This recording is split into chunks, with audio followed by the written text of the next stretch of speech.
எங்களுக்கு 2 பேருக்கும், எங்க பசங்களுக்கு, வீட்ல அம்மா அக்கா எல்லாருக்கும் வாங்கியாச்சு. வேலவன் ஸ்டோர்ஸ்க்கு டைரக்டா வாங்க. வேலவன் ஸ்டோர்ஸ், உஸ்மான் ரோட், டி நகர், சென்னை மற்றும் தூத்துக்குடி. இவர் விவசாயி பத்தி பேசுறார். இன்றைக்கு பேசுகின்ற பொழுது விவசாயி எடப்பாடி பழனிசாமி விவசாயி என்று சொல்லிக்கொண்டு பச்சை துண்டை போட்டுக்கொண்டு பச்சை போய் பேசுகிறார் என்று. யார் பச்சை போய் பேசுவது சொல்லுங்க? யாரு?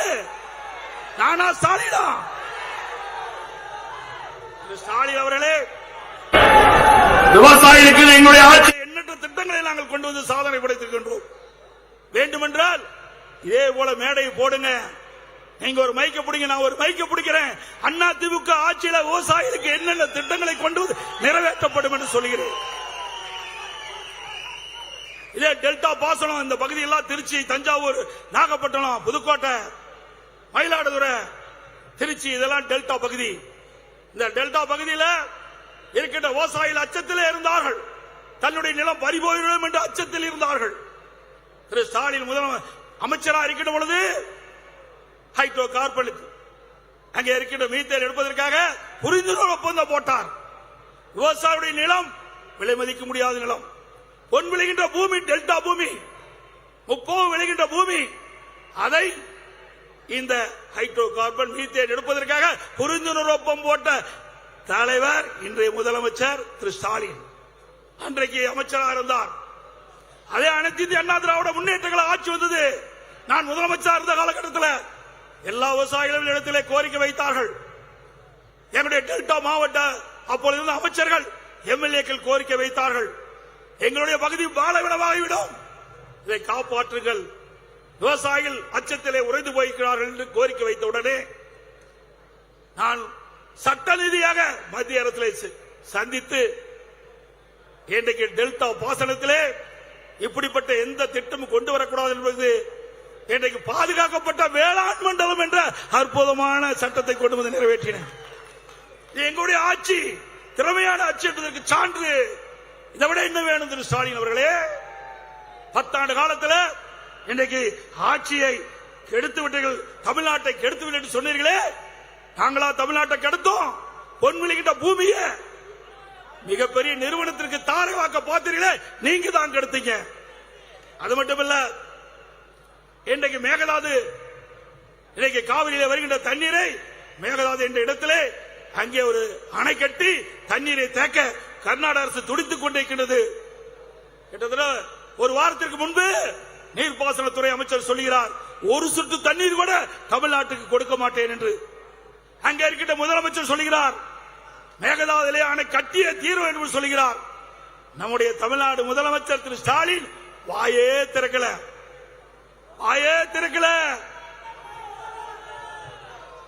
இன்றைக்கு தமிழ்நாட்டுக்கும் தமிழ்நாட்டு விவசாயிகளுக்கும் துரோகம் செய்கின்ற திரு ஸ்டாலினுக்கு வருகின்ற நாடாளுமன்ற தேர்தலில் தகுந்த பதிலடி கொடுக்கப்பட வேண்டும். இதே அண்ணா திமுக அரசாங்கம் இருக்கின்ற பொழுது இப்படிப்பட்ட பிரச்சனை வந்தது. உடனடியா உச்ச நீதிமன்றத்தில் நீதிமன்ற அவமதிப்பு வழக்கை தொடர்ந்து மேகதாதுல அணை கட்டுவதை தடுத்து நிறுத்திய அரசாங்கம் அண்ணா திமுக அரசாங்கம். அது மட்டுமல்ல, இன்னும் சொல்றார், மத்தியிலிருந்து என்ன நிதியை பெற்றீங்க என்று சொல்றார். அண்ணா திமுக ஆட்சியில மத்தியிலிருந்து என்ன நிதியை பெற்றீங்கன்னு 12 ஆண்டு காலம் மத்தியிலே ஆட்சியில இடம்பெற்றிருந்தது திமுக. காங்கிரஸிலே இடம்பெற்றிருந்தாங்க, பிஜேபியில இடம்பெற்றிருந்தாங்க. 1999 பாரதிய ஜனதாவோட கூட்டணி வைத்து 5 ஆண்டு காலம் அமைச்சராக இருந்து அதிகாரத்தில் இருந்து அனுபவித்தவர் திமுக கட்சி. உடனடியா காங்கிரசுக்கு போனாங்க, அங்க 5 வருஷம் ஆட்சியில் இருந்தாங்க. இப்படி 12 ஆண்டு காலம் மத்தியிலே ஆட்சி அதிகாரத்தில் இருந்தபோது தமிழ்நாட்டிற்கு என்ன கொண்டு வந்தீர்கள்? அதுவும் தமிழ்நாட்டை சேர்ந்த காங்கிரஸ் கட்சியை சேர்ந்த ஒருவர் நிதியமைச்சராக இருக்கின்றார். அவரை முறையாக அணுகி தமிழ்நாட்டிற்கு இன்னென்ன திட்டத்திற்கு இவ்வளவு நிதி வேண்டும் என்று நீங்கள் கேட்டிருந்தால் கிடைத்திருக்கும். அதுவும் செய்ய தவறிவிட்டீர்கள். ஆக தமிழ்நாட்டிற்கு துரோகம் செய்த கட்சி திமுக கட்சி.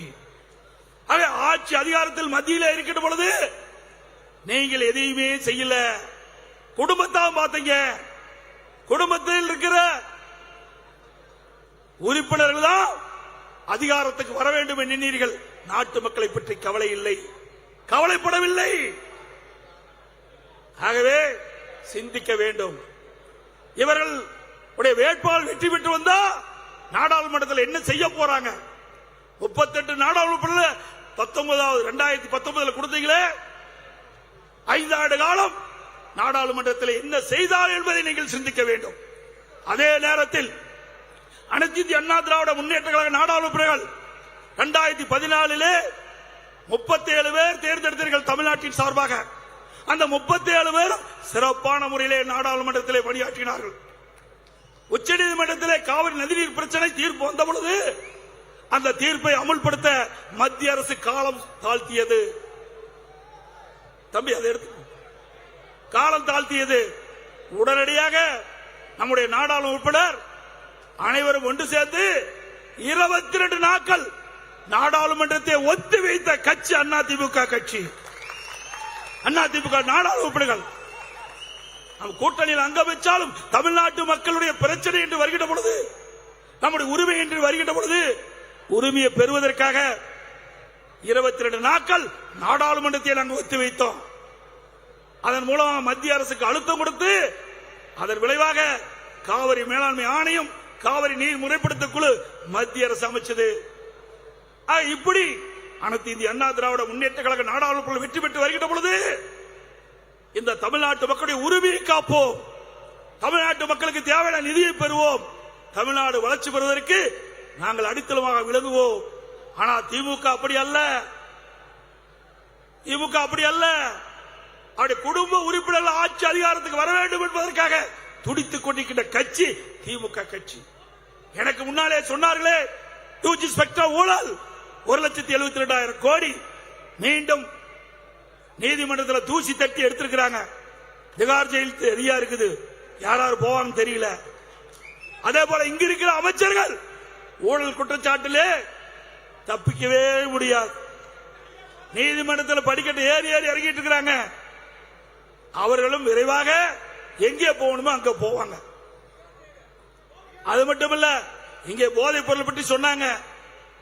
இன்றைக்கு திமுக கட்சியில் அங்கம் வைக்கின்ற ஒரு நபர்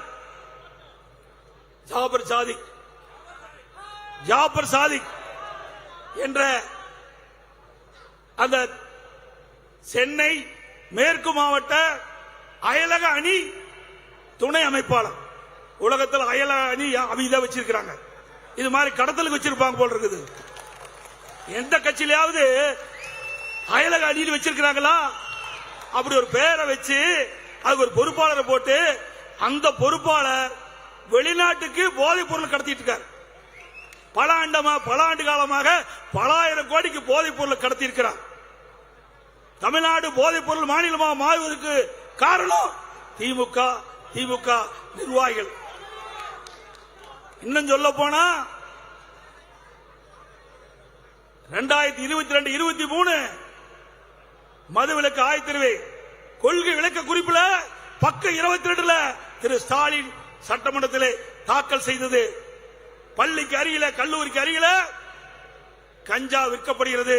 அதில் கண்டறியப்பட்டவர்கள் 2138 பேர் கஞ்சா விற்பனை செய்ததாக பள்ளிக்கு கல்லூரிக்கு அருகிலே 2038 பேர் ஸ்டாலின் வெளியிட்டிருக்காரு. அதுல கைது செஞ்சது 148 பேர். மற்றவர்களை எங்கு போனாங்க? கஞ்சா வச்சாலும் குற்றம், விற்றாலும் குற்றம், கொண்டு போனாலும் குற்றம். அப்படி இருக்கின்ற பொழுது திரு ஸ்டாலினே கொள்கை விளக்க குறிப்பில் குறிப்பிட்டிருக்கார். 2138 பேர் கஞ்சா வைத்திருக்கிறார் கண்டுபிடிக்கப்பட்டு சொன்னா ஏன் கைது பண்ணல? எல்லாம் திமுக காரன். அவர் எங்க போய் கைது பண்றது? எங்க போதைப் பொருளை போய் தடுக்கிறது? அப்புறம் டிஜிபி இருந்தார், சைலேந்திர பாபு டிஜிபி இருந்தார். அவர் அப்ப அடிக்கடி சொல்லுவார், அந்த கஞ்சா operation O2 O3 O4 O போட்டுட்டு ரிட்டர் ஆகி போயிட்டார். எங்க போய் செஞ்சாக்க கஞ்சாவை கண்டுபிடிச்சாரு. அவர் காலத்தில் பத்திரிகையில் பாத்தீங்கன்னா கஞ்சா ஆபரேஷன் O2 O3 O4 ரிட்டர் ஆகி போனதான் மிச்சம். இப்படி திமுக ஆட்சியில் சட்டம் ஒழுங்கு அடுகோடு சீர்குலைந்து விட்டது. எனக்கு முன்னாலே பேசிய கூட்டணி கட்சிகள் தலைவர் சொன்னதை போல தினந்தோறும் கொலை, கொள்ளை, திருட்டு, வழிப்பறிவு, பாலியல் வன்கொடுமை நடக்காத நாளே இல்ல. அப்படிப்பட்ட ஒரு அவல ஆட்சியை செய்கின்ற திரு ஸ்டாலின் அதிமுக ஆட்சியை பத்தி குறை சொல்றார். திரு ஸ்டாலின் அவர்களே, உங்களுடைய ஆட்சியில் என்னென்ன செஞ்சார் என்பதை நாட்டு மக்கள் அறிவார்கள். அது மட்டுமல்ல, தேர்தல் பத்திரம்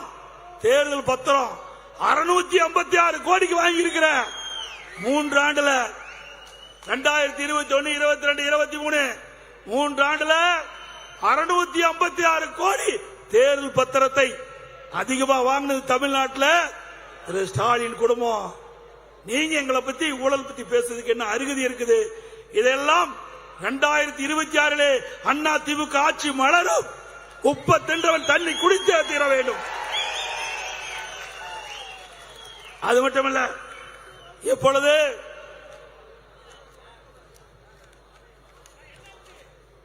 ஸ்டாலின் பேசிக் கொண்டிருக்கிறார், அனைத்து இந்திய அண்ணா திராவிட முன்னேற்ற கழக நிர்வாகி மீதும் தொண்டர் மீதும் கூட்டணி கட்சி சேர்ந்த நிர்வாகி தொண்டர்கள் மீது பொய் வழக்கு போடுவதாக. திரு ஸ்டாலின் அவர்களே, நாங்கெல்லாம் பொன்விழா கண்ட கட்சி. பொன்மனச்சம்பல் புரட்சி தலைவர் எம்ஜிஆர் இருக்கும் போதும் எவ்வளவு வழக்கில் சந்திச்சிட்டோம். அம்மா இருக்கும் போதும் எவ்வளவு வழக்கில் செஞ்சிட்டோம். எவ்வளவு முறை சிறைக்கு போயிட்டு வந்துட்டோம். அதை பற்றி கவலையே இல்லை. நாட்டு மக்களுக்கு நன்மை செய்வதுதான் எங்களுடைய லட்சியம். அதற்காக எத்தனை தியாகம் நாங்கள் செய்ய தயார். ஒன்னு மிரட்டிலாம் எங்களை படி வைக்க முடியாது. ஸ்டாலின் அவர்களே, நான் நினைச்சிருந்தா 4 ஆண்டு காலம் முதலமைச்சர் இருந்தேன். எத்தனை வழக்குகள் உங்களுடைய இப்ப இருக்கிற அமைச்சர்கள் மீது வழக்கு போட்டுக்க முடியும்? பொறுமையா இருக்கிறான், கவலைப்படாதீங்க. நிறைய ஊழல் பண்ணிருக்காங்க, அத்தனையும் சேகரிச்சு வச்சிருக்கிறேன். 2020 ஆட்சி மலர்கிட்ட பொழுது பாருங்க, இப்ப முதலமைச்சர் என் மீது வழக்கு போட்டு விரட்டி பார்த்தார். உச்ச நீதிமன்றம் வரைக்கும் போய் மீண்டும் உயர்நீதிமன்றம் வந்து வழக்கு நடத்த நான் முன் வந்தேன். வழக்கு போட்ட RS பாரதி அந்த வழக்கு வாபஸ் வாங்கன்னு சொன்னார். நான் இல்ல, நீதிமன்றத்தில் நான் வழக்கு நடத்துவேன்னு சொன்னேன். வழக்கு நடத்தி நிரபராதி என்று வெளியில் வந்திருக்கிற ஸ்டாலின் அவர்களே, அந்த துணிச்சல் உங்களுக்கு இருக்குதா? புதிய தலைமைச் செயலகம் கட்டுவதிலே ஊழல் நீதிமன்றத்தில் இருக்குது. தடையாளம் வாங்கி வச்சிருக்கிற என்னை போல நீதிமன்றத்தில் நிரபராதி என்று சொல்லுவதற்காக உன்னால முடியுமா? வழக்கு நடத்த தயாரா? அண்ணா திமுக பொறுத்த வரைக்கும் மடியிலே கனமில்லை, வழியிலே பயமில்லை. ஸ்டாலின் அவர்களே, நான் தொண்டனாக இருந்து கிளை செயலாளராகி இன்றைய தினம் உங்கள் முன் பொதுச் செயலாளராக இருக்கின்றேன். எந்த ஒரு தொண்டனுக்கு எந்த பிரச்சனை வந்தாலும் நாங்கள் உங்களுக்கு துணை நிற்போம். அதேபோல் மேடையில வீட்டுக்கின்ற கழக நிர்வாகிகளுக்கு எந்த பிரச்சனை வந்தாலும் எங்க உயிரை கொடுத்தால் உங்களை காப்பாற்றுவோம். நான் எல்லாவற்றையும் பார்த்துவிட்டு தான் இந்த பதவிக்கு வந்திருக்கின்றேன். ஸ்டாலின் அவர்களே, நான் சிறு வயதிலிருந்து இன்றைக்கு இந்த வயது வரை பல்வேறு சோதனைகளை தாண்டி வந்திருக்கின்ற ஸ்டாலின் அவர்களே, உங்களுடைய மிரட்டல் உருட்டலுக்கெல்லாம் நாங்க பயமல்ல. அதுக்கெல்லாம் 5 பேர் அதிமுக அல்ல. எங்களிடத்தில் வலிமை இருக்குது, உழைப்பு இருக்கிறது, நம்பிக்கை இருக்கின்றது. ஆகவே வருகின்ற நாடாளுமன்ற தேர்தலை நாம் வெற்றி பெறுவதற்கு உழைக்கப்பட வேண்டும். அதே போல சிறுபான்மை மக்கள், நம்முடைய தமிழ்நாட்டில் வாழ்கின்ற மக்கள், சிறுபான்மை மக்கள், இந்த மண்ணிலே பிறந்த சிறுபான்மை மக்கள், எவரேனுக்கும் பிரச்சனை வந்தால் நாங்கள் உங்களுக்கு பக்கபலமாக உங்களுக்கு துணை நிற்போம். உங்களோடு இருந்து அதை முறியடிப்போம். சிறுபான்மை மக்களை அச்சப்பட வேண்டியதில்லை. நான் ஓட்டுக்காக சொல்லல, நாங்கள் ஓட்டுக்காக சொல்லவில்லை, மனிதாபிமானத்தோடு சொல்லுகின்றோம். அண்ணா திமுகவுக்கு மதமும் கிடையாது, ஜாதியும் கிடையாது. எல்லா மதமும் சமம், எல்லா ஜாதியும் சமம். அப்படித்தான் எங்களுடைய தலைவர்கள் எங்களை வழிநடத்திருக்கின்றார்கள். சிறுபான்மை மக்கள் எதற்கும் அஞ்ச தேவையில்லை. உங்களுக்கு ஒரு பிரச்சனை என்றால் நிச்சயமாக அண்ணா திமுக முன்னிற்கும், கூட்டணி கட்சி முன்னிற்கும். இன்றைய தினம் வருகின்ற நாடாளுமன்ற தேர்தல் திமுகவுக்கு மரணடி குடிக்கின்ற தேர்தலாக இருக்க வேண்டும். இந்த தேர்தலோடு திமுக என்ற கட்சி காற்றோடு கரைய வேண்டும்.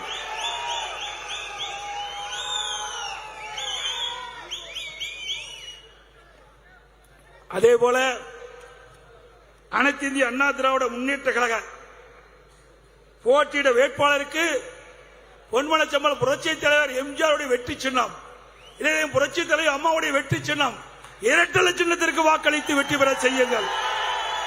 நம்முடைய கழக வேட்பாளருக்கு இரட்டை சின்னம், நம்முடைய தலைவர் கண்டெடுத்த சின்னம், அம்மா வெற்றி கட்டி காத்த சின்னம், இரட்டை சின்னத்திற்கு வாக்களிங்கள்.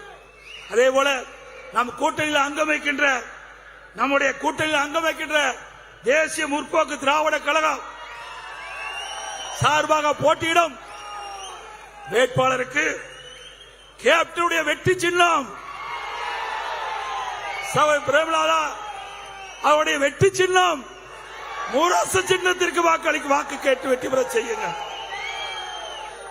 புதிய தமிழக கட்சி அவருக்கு விரைவிலே சின்னம் கிடைக்கிறது. அந்த சின்னக்கு வாக்கள் கேட்டு அவரை வெற்றி பெற செய்ய வேண்டும். எஸ்டிபி கட்சி நம்மோடு இணைந்திருக்கின்றார்.